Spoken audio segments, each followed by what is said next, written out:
Welcome to CyberDump number 3. Lots of cool stuff happened this week, so let's get right to it. As always, all links are in the description. Outernet, the project that aims to bring universal information access via satellites, recently published a guide on how to build your own receiver using a Raspberry Pi.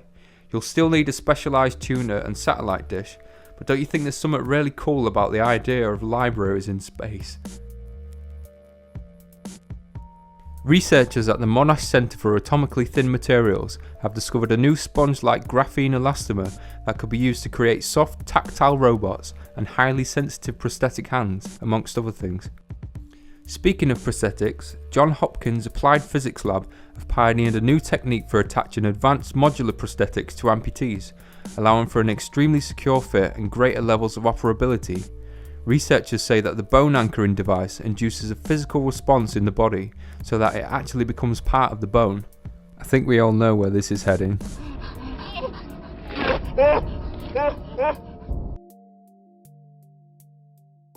Evan Johnson, a systems engineer at Cloudflare, has found a bug in some modern web browsers.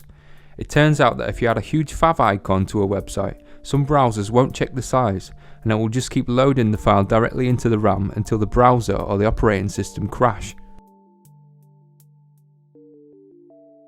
In another example of the dangers of the Internet of Things, security firm Vectra Systems have shown how to add a persistent backdoor into networks by adding malicious firmware to cheap webcams.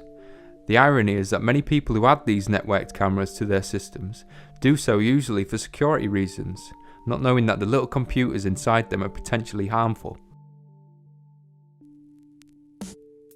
Students at Carnegie Mellon have developed a puzzle game that mixes virtual and real-world elements. The game is called Garden and uses Google's Project Tango tablet to automatically map the user's surroundings on the fly, making it possible to get up and walk around the world unimpeded. The camera on the tablet has motion and depth sensing capabilities, allowing for controllerless hand tracking. You can check this out on the Google Play Store. Ambro Labs successfully screen printed an electroluminescent light onto a t-shirt. The methods developed allow you to fully integrate a light source directly into the fibres of a fabric, allowing for super flexible and washable circuits. Ambro plans on further experiments to develop their techniques. Vice News has an interesting new documentary called Phone Hackers: Britain's Secret Surveillance. It shows how IMSI data catchers are being used covertly in London to scoop up the phone data from thousands of unsuspecting users. Grindhouse Wetware have also posted an update video about their latest biohacking projects and things happening in the grinder scene. It includes an interesting and slightly gruesome procedure video for their North Star LED implants.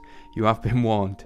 Shout out to Grindhouse member and friend of Node Bird Machine, who I believe has one of those crazy implants.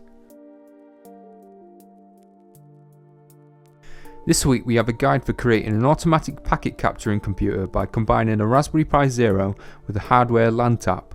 There's also a software guide that shows Linux and Mac users how to easily encrypt and decrypt files using the terminal. Simple but crucial to know in this day and age. The new channel schedule is 3 videos every week, Monday, Wednesday and Friday, so check back or subscribe for future updates. Thanks for watching.